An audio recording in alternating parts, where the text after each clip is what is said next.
Iran અને ઇઝરાયલના યુદ્ધની અસર હવે આપણા દેશમાં પણ ધીરે ધીરે જોવા મળી રહી છે। શું આપણને રાંધણ ગેસ નહીં મળે?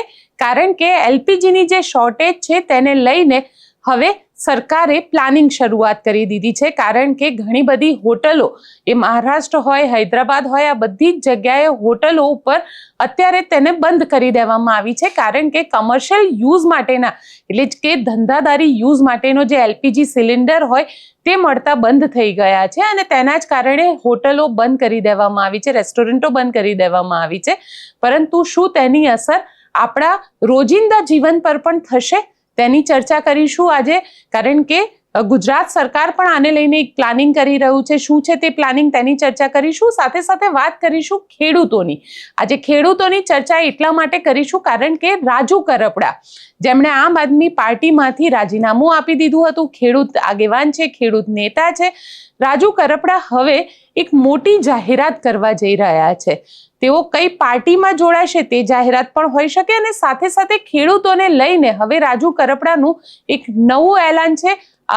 તે શું એલાન હશે તેની ચર્ચા કરી લઈશું અને સાથે ચર્ચા કરીશું નિલીપ રાય હોય કે અન્ય સિનિયર આઈપીએસ અધિકારીઓ હોય, આ બધા જ અત્યારે જેમની ટ્રાન્સફર થઈ, લગભગ 35 જેટલા અધિકારીઓની ટ્રાન્સફર કરવામાં આવી, આ બધા જ લોકો હવે ચાર્જ લઈ રહ્યા છે। પરંતુ આ બધાની વચ્ચે એક પોલીસ અધિકારી ઉપર બુટલેગર પૈસા ઉછાળતો દેખાઈ રહ્યો છે અને તે પણ ડાયરાના, એક મંદિરનો કાર્યક્રમ હોય છે, તે મંદિરના કાર્યક્રમની અંદર આ બુટલેગર પીઆઈ ઉપર પૈસા ઉછાળી રહ્યો છે। એટલે ક્યાંક ને ક્યાંક બુટલેગર અને પીઆઈની જે સાંઠગાંઠ છે તે સાંઠગાંઠ પણ આમાં સામે આવી। ક્યાંનો છે આ મામલો, તેની પણ ચર્ચા કરીશું। નમસ્કાર, હું છું ગોપી ગાંગર અને આપ જોઈ રહ્યા છો નિર્ભય ન્યૂઝ।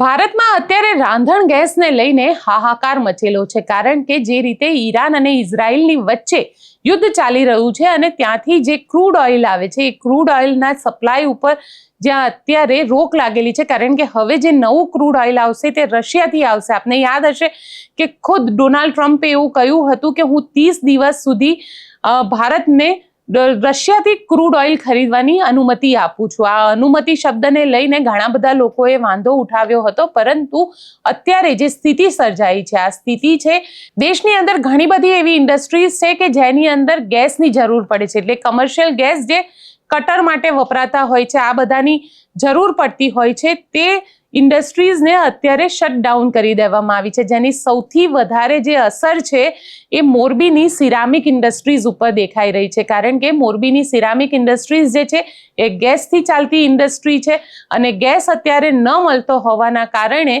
આ ઇન્ડસ્ટ્રીઝને બંધ કરી દેવામાં આવી છે। હજારો લોકો બેરોજગાર થવાની જે ભીતિ છે તે અહીંયા આગળ સેવાઈ રહી છે। કારણ કે આ યુદ્ધ ક્યાં સુધી ચાલશે અને જે કમર્શિયલ ગેસ છે, એટલે કે જે વેપારની અંદર ઉપયોગમાં આવનારો ગેસ છે, એ ગેસની જે સમસ્યા છે તે સમસ્યા ક્યાં સુધીમાં હલ થશે તેનો ઉત્તર કદાચ અત્યારે સરકાર પાસે પણ નથી।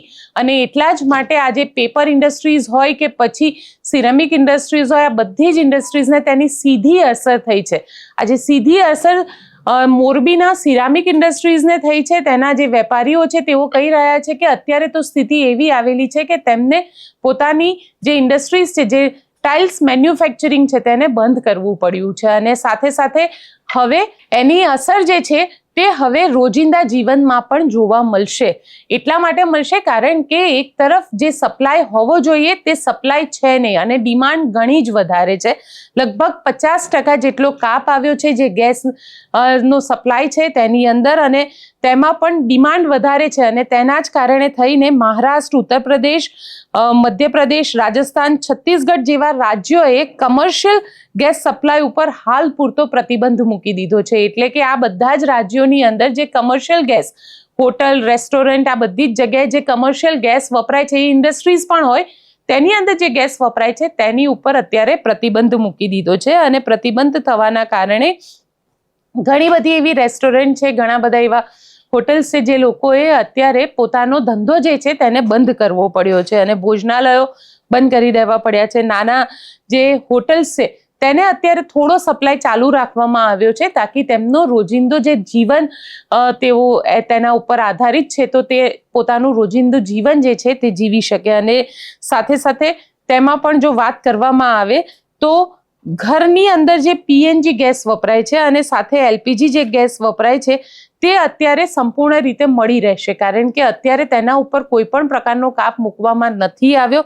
સાથે જો વાત કરવામાં આવે તો ખાતર બનાવતી ફેક્ટરીઓ છે, કારણ કે લગભગ 70% ગેસ આપવામાં આવે છે આ ખાતર બનાવતી ફેક્ટરીઓને, તેને પણ અત્યારે આ ગેસનો જથ્થો જે છે તે આપવામાં આવશે, કારણ કે ખાતર એ ખેડૂતોની જરૂરિયાત છે અને ખેડૂતો જો ઉત્પાદન નહીં કરે તો આગળનું જે આખું ચક્ર છે તે અટકી જશે. એટલે ખાતર બનાવતી જે કંપનીઓ છે તેને આ ગેસ અત્યારે આપવામાં આવી રહ્યો છે. સાથે નેશનલ ગ્રીડ સાથે જોડાયેલી જે ચાની ફેક્ટરીઓ છે અને અન્ય મોટા ઉદ્યોગો છે તેમને તેમની જરૂરિયાત પ્રમાણે ગેસ મળી રહે તે પ્રમાણેની એક વ્યવસ્થા કરવામાં આવી છે કે તેમની જરૂરિયાત જો એક દિવસમાં 10 બોટલની હોય તો તેમાં પણ તેમને 7 થી 8 બોટલ મળી રહે તે પ્રકારની એક વ્યવસ્થા કરવામાં આવી છે. સાથે સાથે શહેરના ગેસના જે નેટવર્ક સાથે જોડાયેલા નાના કારખાનાઓ છે, એટલે મોટાભાગના જે મોટા કારખાના હોય છે જ્યાં આગળ રોજનો હજારો કિલો ગેસ જોઈતો હોય છે તે નહીં, પરંતુ નાના જે કારખાનાઓ છે એ નાના કારખાનાઓની અંદર પણ આ ગેસ સપ્લાય જે છે એ રોકાય નહીં તે માટેની અહીંયા આગળ વ્યવસ્થા કરવામાં આવી છે. આજે જે પુરવઠા મંત્રી છે ઋષિકેશ પટેલે આજે આ આખા વિષયને લઈને ગેસના સપ્લાય ક્યાંય ગુજરાતની અંદર ઘટશે નહીં અથવા તો જે કમર્શિયલ યુઝ છે તેની અંદર કઈ રીતે કામ કરવામાં આવશે તેને લઈને જે નિવેદન આપ્યું તે સાંભળીએ. ગેસના બોટલની બૂમો ન પડે એટલા માટે શું વ્યવસ્થા આપણે કરી છે? રાજ્ય સરકાર દ્વારા રાંધણ ગેસ અને ખાસ કરી જે ડોમેસ્ટિક પર્પઝમાં વપરાતો ગેસ કોઈ પણ વ્યક્તિને એની તકલીફ ના પડે, ચિંતા ના પડે એના માટે કેન્દ્ર સરકાર અને રાજ્ય સરકાર કેન્દ્ર સરકારની વખતની ગાઈડલાઈન સાથે કોઈ પણ પ્રકારનો હેવોક ના સર્જાય અને કોઈ પણ ઘરે કોઈ બોટલ વગર અથવા તો એનો ચૂલો ન સળગે એની ચિંતા સતત રાજ્ય સરકાર કરી રહી છે અને કેન્દ્ર સરકાર સાથે સતત એના સંપર્કિત છે. જે કોમર્શિયલ યુઝ હોય, ઇન્ડસ્ટ્રીયલ યુઝ, એની ઉપર અત્યારે કોઈ પણ પ્રકારનું રિસ્ટ્રિક્શન કે એવું કંઈ ખરું? જે ઇન્ડસ્ટ્રીયલ ગેસીસ છે એના માટે પણ આપણે ઇન્ડસ્ટ્રીની અંદર 50% જેટલો કાપ કર્યો છે અને ફર્ટિલાઇઝર અને દૂધ માટે એ 40% જેટલો કાપ છે, જેથી કરી ડોમેસ્ટિક પર્પઝ માટે કે દરેક ઘરની અંદર જે રસોઈ માટે વપરાતો જે ગેસ છે, જે સિલિન્ડર્સ છે, એમાં ક્યાંય કોઈ પણ પ્રકારનો વિક્ષેપ અથવા તો બાધા ના પડે અને રેગ્યુલર એનો નિયમિત પુરવઠો જળવાઈ રહે એના માટે રાજ્ય સરકાર કટિબદ્ધ છે. એક સ્પષ્ટતા એ કરવી છે, રાજકોટમાં એવી વાત આવી છે કે જે હોટલ્સ છે એ લોકોને મેસેજ ગયા છે? નહીં, એવું કંઈ નથી, પરંતુ જે કોમર્શિયલ સિલિન્ડરની તમે વાત કરી રહ્યા છો કે જે અત્યારે બીજા મોટા મેટ્રો સિટીની અંદર જે સમાચારો મેં પણ ટીવીમાં જોયા છે, પરંતુ અત્યારે રાજ્ય સરકારની પ્રાયોરિટી એ દરેક ઘરની અંદર ચૂલો સળગે, એના ઘરની અંદર એની રસોઈમાં ક્યાંય વિક્ષેપ ના થાય એ પ્રાયોરિટી છે. પરંતુ અત્યારે કોમર્શિયલ સિલિન્ડરમાં પણ કોઈ પણ પ્રકારની કાપ કે એવું નથી. Okay sir, thank you. અહીંયા ઋષિકેશ પટેલને તો આપણે સાંભળ્યા, પરંતુ અત્યારની સ્થિતિ એવી છે કે જો એલપીજીનો સિલિન્ડર જોઈતો હોય તો કાં તો તમારે 25 દિવસ પહેલા બુકિંગ કરાવવું પડે, એટલે કે આજે મારો એક બાટલો આવ્યો છે તો મારે 25 દિવસ પહેલા જ એનું બુકિંગ કરાવડાવી દેવું પડે, નહીતર મારો એ બોટલ જે છે એલપીજી સિલિન્ડરની બોટલ એ ખતમ થઈ જશે અને મારે પછી જો બુકિંગ કરાવીશ તો મારે નેક્સ્ટ બીજા 25 દિવસ સુધી રાહ જોવી પડશે, કારણ કે શોર્ટ સપ્લાય છે અને શોર્ટ સપ્લાયના કારણે ક્યાંક ને ક્યાંક આ જે સ્થિતિ છે તે સ્થિતિ અત્યારે ઉદ્ભવેલી છે. અને સાથે જ આ મામલે કેન્દ્ર સરકાર પણ હવે એક્શનમાં આવી છે અને કેન્દ્ર સરકારનું એવું કહેવું છે કે લોકોએ ગભરાવાની જરૂર નથી, કારણ કે જે સપ્લાય હોય છે એટલે કે જેટલું ઉત્પાદન થતું હોય છે તેમાંથી ઘણું બધું ઉત્પાદન એક્સપોર્ટ પણ કરવામાં આવતું હોય છે. આ જે એક્સપોર્ટ ઉત્પાદન છે તેને અત્યારે રોકી દેવામાં આવશે અને જે સ્થાનિક જરૂરિયાત છે એ સ્થાનિક જરૂરિયાતોને પૂરા કરવા માટેની વ્યવસ્થા કરવામાં આવશે. હવે વાત કરી લઈએ રાજુ કરપડાની, કારણ કે રાજુ કરપડા દ્વારા એક પ્રેસ ઇન્વાઇટ મોકલવામાં આવ્યું છે અને આ પ્રેસ ઇન્વિટેશનની અંદર રાજુ કરપડા દ્વારા આવતીકાલે મોટી જાહેરાત કરવામાં આવશે તે પ્રમાણેનું કહેવામાં આવ્યું છે. રાજુ કરપડા અને કારણ કે આપને યાદ હશે કે રાજુ કરપડા જેલમાં ગયા બાદ જ્યારે જેલની બહાર આવ્યા અને 2 થી 3 દિવસની અંદર જ રાજુ કરપડાએ પોતે ગોપાલ ઇટાલિયાથી નારાજ હોવાનું કહીને પાર્ટીને છોડી દીધી હતી અને આમ આદમી પાર્ટીમાંથી રાજીનામું આપ્યું હતું. અરવિંદ કેજરીવાલ સાથે તેમને કહેવું હતું કે અરવિંદ કેજરીવાલ સાથે આજે પણ તેમના સંબંધ જે છે તે અકબંધ છે, પરંતુ જે તકલીફ થઈ તે તકલીફ તેમને ગોપાલ ઇટાલિયા અને તેમના વર્તનથી તેમને તકલીફ થઈ હતી, જે બાબતે ગોપાલ ઇટાલિયાએ પણ એ વખતે જવાબ આપ્યો હતો. હવે રાજુ કરપડા જે અત્યાર સુધી એવું કહી રહ્યા હતા કે મેં પાર્ટી છોડી છે પણ હું ખેડૂતોના મુદ્દાને છોડવાનો નથી, આ રાજુ કરપડા શું હવે કોઈ પાર્ટીમાં જવાની ઘોષણા કરવા જઈ રહ્યા છે? કારણ કે રાજુ કરપડાની આ જે પ્રેસ કોન્ફરન્સ છે અને એવું કહેવામાં આવ્યું છે કે ખૂબ મહત્વપૂર્ણ પ્રેસ કોન્ફરન્સ છે તે અમદાવાદમાં રાખવામાં આવી છે. સુરેન્દ્રનગરના રહેવાસી છે રાજુ કરપડા, પરંતુ પ્રેસ કોન્ફરન્સ અમદાવાદમાં આવીને કરી રહ્યા છે. ક્યાંક ને ક્યાંક એવું માનવામાં આવી રહ્યું છે કે રાજુ કરપડા આવનારા દિવસોની અંદર ભારતીય જનતા પાર્ટી જોઈન કરી શકે છે અને આ ભારતીય જનતા પાર્ટી જોઈન કરે તે પહેલા સાથે સાથે રાજુ કરપડા પોતાની સાથે જે થયેલું વર્તન છે તે વર્તનને અહીંયા આગળ ક્યાંક ને ક્યાંક મીડિયા સામે લાવવાનો પ્રયત્ન પણ કરતા દેખાઈ રહ્યા છે. એટલે રાજુ કરપડા આવતીકાલે ખેડૂતોને લઈને જાહેરાત કરવાના છે કે પછી પોતે અન્ય કોઈ પક્ષની અંદર જવાના છે? કારણ કે ગુજરાતની અંદર અત્યાર સુધી માત્ર 2 જ પક્ષ ચાલતા હતા, એક ભારતીય જનતા પાર્ટી ને એક કોંગ્રેસ. આમ આદમી પાર્ટીના આવ્યા બાદ હવે સવાલ એ ઊભો થઈ રહ્યો છે, કારણ કે તેમને અમિત ચાવડા સાથે પણ મુલાકાત કરી હતી. એટલે અમિત ચાવડા સાથેની મુલાકાત બાદ રાજુ કરપડા હવે આ પ્રેસ કોન્ફરન્સ કરવા જઈ રહ્યા છે. ખેડૂતોના મુદ્દા ઉપર પ્રેસ કોન્ફરન્સ હશે, આમ આદમી પાર્ટી ઉપર પ્રહાર કરવાના હશે અને એવું માની લેવામાં આવી રહ્યું છે કે આવતીકાલે બની શકે તો રાજુ કરપડા પોતે કઈ રાજનૈતિક પાર્ટીને જોઈન કરશે તેના ઉપર પણ બોલી શકે છે. એટલે રાજુ કરપડાની આ પ્રેસ કોન્ફરન્સ ઉપર સતત બધાની નજર રહેશે, તો અમારી સાથે જોડાયેલા રહેજો. અમે તમને આ પ્રેસ કોન્ફરન્સ પણ લાઈવ બતાડીશું અને તેની સાથે જોડાયેલા ઘણા બધા ન્યૂઝ અમે તમને બતાડીશું. આ ઉપરાંત વાત કરવામાં આવે ગુજરાત વિધાનસભાની, તો ગુજરાત વિધાનસભાની અંદર આજે મેચની ટિકિટને લઈને ચર્ચા કરવામાં આવી. શરમ આવવી જોઈએ આ નેતાઓને જે T20 મેચના કારણે જે વર્લ્ડ કપ અમદાવાદના નરેન્દ્ર મોદી સ્ટેડિયમની અંદર રમાયો હતો, તે વર્લ્ડ કપની ટિકિટ ન મળવાને કારણે તેમણે વિધાનસભાના અધ્યક્ષનું ધ્યાન દોર્યું કે અમને ટિકિટ નહોતી મળી એટલે અમે મેચ ન જોઈ શક્યા. તમે કોઈ દિવસ તમારા વિસ્તારના જે ગરીબ બાળકો છે તેમની શિક્ષા માટે અવાજ ઊભો કર્યો છે કે એ બાળકોને શિક્ષા નથી મળી રહી, એ બાળકોને ત્યાં શિક્ષકો નથી અને તેમના માટે તમારે કામ કરવું છે? ક્યારે તમે એ અવાજ નથી ઊંચો કરતા અને હવે વિધાનસભામાં તમે એવું કહી રહ્યા છો કે અમને ટિકિટ નહોતી મળી મેચની એટલે અમે મેચ ન જોઈ શક્યા. ખરેખર શરમ આવવી જોઈએ આવા નેતાઓને કે જે મેચની ટિકિટને લઈને વિધાનસભામાં મુદ્દા ઊભા કરે છે. શું તમને જનતાએ મેચની ટિકિટ માટે થઈને વિધાનસભામાં મોકલ્યા છે? કારણ કે જ્યારે તમે જીતીને જાઓ છો ત્યારે કમસે કમ તમને 70 થી 80 હજાર લોકોનો એ વિશ્વાસ મળેલો હોય છે અને વિશ્વાસ બાદ જ તમે ત્યાં વિધાનસભામાં પગ મૂકો છો અને તમે સવાલ ઊભા કરો છો કે અમને મેચની ટિકિટ નથી મળતી. અને એ પણ ભારતીય જનતા પાર્ટીના રાજની અંદર, અને એ પણ ભાજપના જ નેતા સવાલ ઊભો કરી રહ્યા છે. ખુદ ત્યાં આગળ મંત્રી જીતુ વાઘાણી ઊભા થયા અને મંત્રી જીતુ વાઘાણીએ સામે વિધાનસભામાં જવાબ આપ્યો. એમના દ્વારા એવું કહેવામાં આવ્યું કે અમે હવે પ્રયત્ન કરીશું અધ્યક્ષશ્રી કે આવનારી દરેક મેચની અંદર વિધાનસભાના દરેક સદસ્યને અમે ત્યાં આગળ મેચ માટેની ટિકિટ પ્રોવાઈડ કરી શકીએ. તો શું જીતુભાઈ તમે ત્યાં આગળ મેચની ટિકિટ આપવાની વાતો કરી રહ્યા છો, તો એવું કેમ નથી કહી રહ્યા કે અમે પ્રયત્ન કરીશું કે ગુજરાતના દરેક સ્કૂલની અંદર શિક્ષકો હશે? કેમ ગુજરાતની દરેક દવાખાનામાં જે પ્રાઇમરી મેડિકલ સેન્ટર છે, જે નાના ગામડામાં આવેલા છે, ત્યાં આગળ ડોક્ટરો નથી, તેના માટે કેમ તમે લોકો નથી બોલી રહ્યા?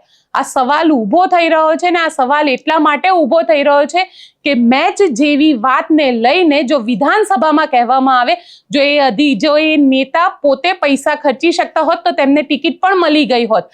ઘણા બધા એવા લોકો છે કે જેમને શોખ છે મેચ જોવાનો, તેમને પણ ટિકિટ નથી મળી, તો શું બધાને તમે ત્યાં આગળ ટિકિટ આપી દેશો? આ સવાલ એટલે ઊભો થયો કારણ કે આજે જ્યારે તેઓ બોલી રહ્યા હતા ત્યારે ગોપાલ ઇટાલિયાએ પણ આ મુદ્દા ઉપર ચર્ચા કરી. બંનેઓને સાંભળી લઈએ, બંનેઓ એકબીજાને શું કહ્યું. આજે રમતગમત ક્ષેત્ર હોય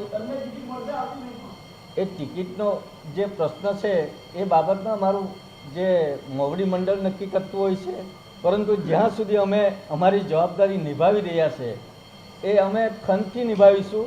અને અમારા વિસ્તારના જે કંઈ પ્રશ્ન હશે અને ગુજરાતને જે રીતે આપણા યશસ્વી વડાપ્રધાન નરેન્દ્રભાઈ મોદી સાહેબ જે વિકસિત ભારત સાથે આગળ વધી રહ્યા છે એમાં અમે પૂરો સહયોગ કરીશું. અચ્છા અરવિંદભાઈ, તમે માંગ કરી હતી કે ભારત અને ન્યુઝીલેન્ડ ફાઇનલી મેચ છે અમદાવાદમાં, ટિકિટ નથી મળી, આપે ગૃહમાં રજૂઆત કરી હતી, ગૃહમાંથી શું જવાબ મળે છે આપને? એ એક રમતની એક રમૂજ વાત હતી. માન્ય અધ્યક્ષશ્રી સાથે અમે જે અમારે ખેલદિલીપૂર્વક રજૂઆત કરી કે ભારત ન્યુઝીલેન્ડની મેચ હતી, એ ઓનલાઈન ટિકિટ પ્રથા હતી અને છેલ્લી ઘડીએ મારે જ્યારે મારા વિસ્તારમાંથી આવવાનું, આગલા દિવસે આવી જવાનું હોય તો મને એવું કે ભારત ન્યુઝીલેન્ડની મેચ જોવા જાઉં તો મેં મારા રમતગમત વિભાગના મંત્રી શ્રી જયરામભાઈ ગામિતને કીધું કે મારી 2 ટિકિટની વ્યવસ્થા કરો, પણ એ મારી પાસે નહીં હોય. અને આજે એક વસ્તુ છે કે આ કેટલું પારદર્શક છે કે એમાં ઓનલાઈન કરીને આજે ધારાસભ્ય જેવા અમારા ભાજપના ધારાસભ્ય હોય એવા લોકોને પણ ટિકિટ ન મળે. એટલે આ વસ્તુ આજે એટલી પારદર્શક છે અને એટલું એનું આખું દરેક માટે આ ખુલ્લા દરવાજા. અરવિંદભાઈ, એવું સોલ્યુશન અધ્યક્ષે હતું કે કોને કેવું તો ટિકિટ મળે, કારણ કે ટિકિટનો વહીવટ ક્યાંથી થાય ખબર હતી?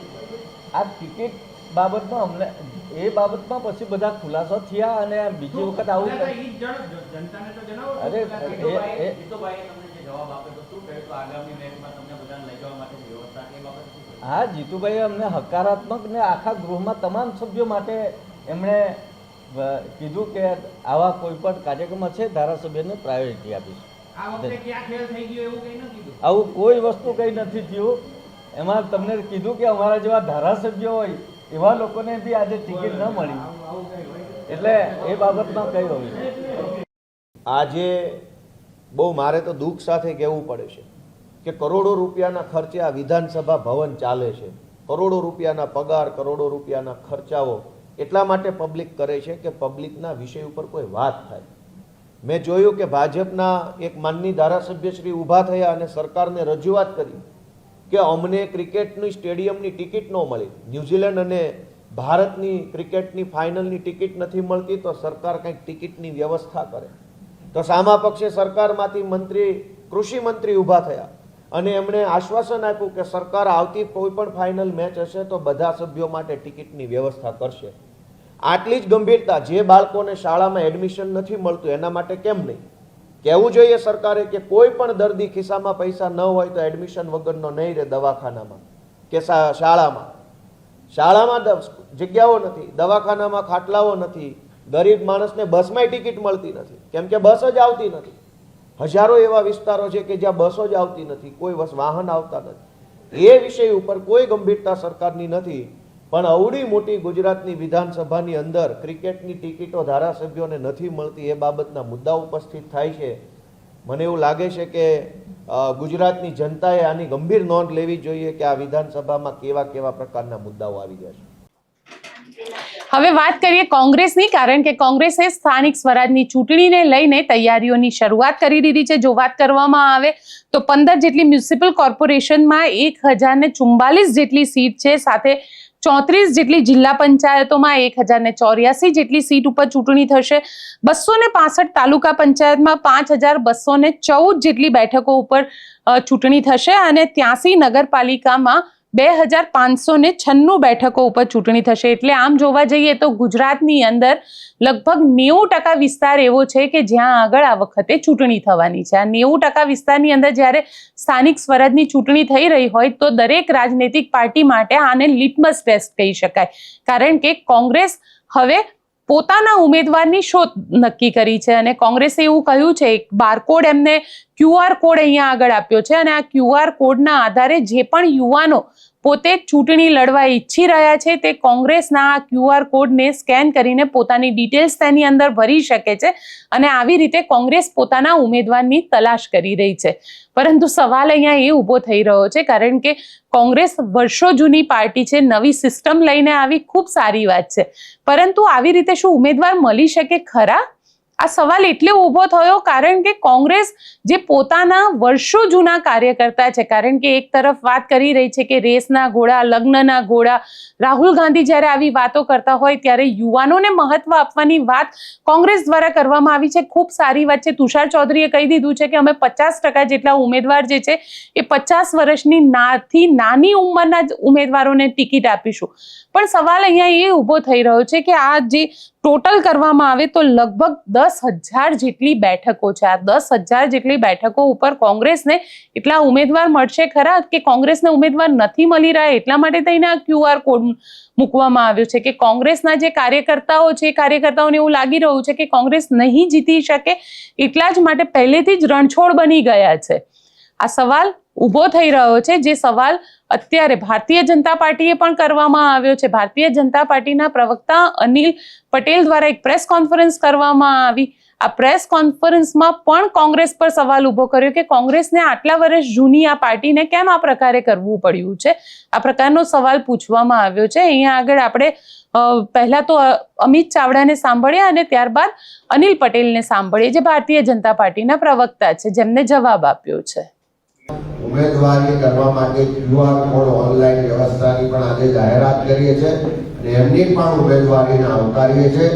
આપના માધ્યમથી બધા જ લોકોને વિનંતી કરીએ કે જનતામાં જે આક્રોશ છે, જે જનાક્રોશ યાત્રા દરમિયાન અમે જોયો છે, એ આક્રોશને વહીવટ બદલવામાં પરિવર્તિત કરવા માટે, પ્રામાણિક શાસન લાવવા માટે, ભ્રષ્ટાચારીઓને દૂર કરવા માટે અને પ્રજાના પૈસાની જે લૂંટ ચાલે છે એને અટકાવવા માટે બધા જ સારા લોકો આગળ આવે, કોંગ્રેસ પાર્ટીની વિચારધારા સાથે જોડાય, પોતાની નેતૃત્વ ક્ષમતા, પોતાની જે આવનારા સમયમાં લોકો માટેની કટિબદ્ધતા છે એને આગળ લાવે અને બધા જ લોકોને કોંગ્રેસ પાર્ટી પ્લેટફોર્મ આપશે કે આપના માધ્યમથી આજે જાહેરાત કરીએ છીએ. ત્યારે 11 માર્ચથી 20 માર્ચ સુધી આખા ગુજરાતમાં ઉમેદવારોને સાંભળવાની પ્રક્રિયા કરવામાં આવશે. કે આ કોંગ્રેસના પેલા 5 જૂથ શું જુદા જુદા લોકોને અલગ અલગ સાંભળશે? વાસ્તવમાં એક પરિવારવાદ સાથે ટેવાયેલી કોંગ્રેસની આ પાર્ટી જે જૂથવાદ સાથે સંકળાયેલી છે અને એ ગુજરાતની પ્રજાને, એમાં ખાસ કરીને યુવાનોને ભ્રમિત કરવાની કોશિશ કરે છે. એ સ્થાનિક સ્વરાજ્યની 10,000 જુદી જુદી સીટો ઉપરની ચૂંટણીમાં કોંગ્રેસ પોતાના ઉમેદવાર ઉતારવાની વાત કરે છે. મારો કોંગ્રેસને પ્રશ્ન છે કે શું વાસ્તવમાં કોંગ્રેસ પાસે 10,000 કાર્યકર્તાઓ પણ છે? અને એનું મોટું ઉદાહરણ એ છે કે કોંગ્રેસે 15 મહાનગરોમાં QR કોડથી ઉમેદવારી કરવા માટે આવકારવાનો પ્રયત્ન કર્યો છે. એનો અર્થ જ એ થયો કે આ 15 મહાનગરોમાં વાસ્તવમાં કોંગ્રેસ પાસે કોઈ પણ પ્રકારના ઉમેદવાર નથી. કોંગ્રેસ 50% યુવાનોને ટિકિટો આપવાની વાત કરે છે. હવે વાત કરી લઈએ પીઆઈ ઉપર બુટલેગર દ્વારા કરવામાં આવેલા નોટોના વરસાદની, કારણ કે એક વિડીયો સોશિયલ મીડિયા ઉપર વાયરલ થયો છે. આ વિડીયો ખુદ બુટલેગર દ્વારા મૂકવામાં આવ્યો અને આ જે પીઆઈ છે તે મહેસાણાના છે. મહેસાણાના કટોસર ગામના મંદિરનો પાટોત્સવ હતો. આ પાટોત્સવ દરમિયાન લોક ડાયરામાં ત્યાં હાજર હતા પીઆઈ, અને પીઆઈ એમનું નામ છે MM વરચંદ, અને તેના ઉપર નોટોનો વરસાદ કરવામાં આવ્યો. આ વરસાદ ત્યાંના બુટલેગર દ્વારા કરવામાં આવ્યો અને નોટોના વરસાદનો આ જે વિડીયો છે તે સોશિયલ મીડિયા ઉપર વાયરલ થયો. આ વિડીયો વાયરલ થયા બાદ ત્યાંના જે એસપી છે હિમાંશુ સોલંકી તે એક્શનમાં આવી ગયા અને તેમને આ વિડીયો જોતાની સાથે જ પીઆઈને સસ્પેન્ડ કરી દીધા, કારણ કે જે બુટલેગર છે એ બુટલેગર ત્યાંનો બહુ ચર્ચિત બુટલેગર છે અને બુટલેગર આવી રીતે જો પીઆઈ ઉપર નોટોનો વરસાદ કરતો હોય તો કોની પાસેથી તમે આશા રાખી શકો કે પીઆઈ પોતે આ બુટલેગરની વિરુદ્ધમાં કાર્યવાહી કરશે, તેને રોકશે? કારણ કે ગુજરાતની અંદર દારૂબંધી છે, પરંતુ દારૂ કેટલો પકડાય છે તો કહે છે વિધાનસભાના આંકડા કહે છે કે 31 કરોડનો, 41 કરોડનો, આ પ્રકારના અલગ અલગ આંકડાઓ આવે છે, પરંતુ ગુજરાતમાં વેચાય છે કેટલો તો તેના કોઈ આંકડા જ નથી. અને તેની આંકડા જો જોવા જઈએ તો કરોડો રૂપિયાની અંદર એ દારૂ જાય છે અને એ દારૂ પહોંચાડે છે કોણ? તો આ જ પ્રકારના બુટલેગરો પહોંચાડે છે. અને આવા જ બુટલેગરો જો પોલીસ ઉપર, ત્યાંના જે સ્થાનિક પીઆઈ છે તેની ઉપર આ જ રીતે વરસાદ કરતા રહ્યા નોટોનો, તો ક્યાંક ને ક્યાંક એટલું તો સ્પષ્ટ કહી શકાય કે પીઆઈ અને બુટલેગર બંને વચ્ચે કોકને કોક તાલમેલ તો ચોક્કસથી હશે. તો જ આ પ્રકારે બુટલેગર પણ પીઆઈ ઉપર નોટોનો વરસાદ કરતા રહ્યા. અને સૌથી મહત્વની વાત તો અહીંયા મને એ લાગી રહી છે કે ખુદ પીઆઈ શાંતિથી ત્યાં આગળ ઊભા છે. તમે વિડીયોમાં જોઈ શકો છો કે પીઆઈ ખુદ શાંતિથી અહીંયા આગળ ઊભા છે. એટલે પીઆઈને કોઈ ફરક જ નથી પડી રહ્યો કે બુટલેગર તેના ઉપર નોટોનો આ વરસાદ કરી રહ્યો છે. કદાચ પીઆઈને પણ પછી અહેસાસ થયો હશે જ્યારે તેમને સસ્પેન્ડ કરવામાં આવ્યા હશે.